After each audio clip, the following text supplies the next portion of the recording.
Сега стана ясно, че в навечерието на матча срещу ирландците, който нашите национали загубиха с 0-5, някои от играчите са играли карти.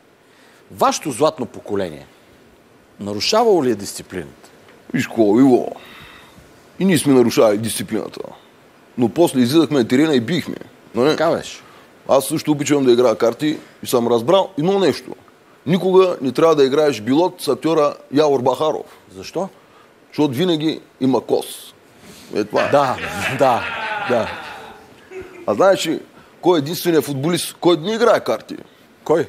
Това е вратаря Ники Михайлов. Кьора в карти не играе.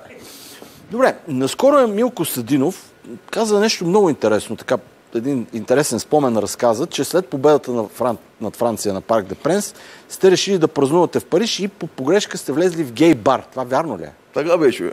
Точно така беше. Влязохме в един бар, поръчахме си по питие и чак тогава видяхме, че всички около нас са геове. Изпихме си набързо уискитата и тръгнахме да се изнизваме без да си платим сметката. В този момент обаче един от посетителите ни видя и каза на бармана: "Тия, вика, не са си платили." И така его разбрах, че той освен гей е и п***с. Е това е. Да, разбирам.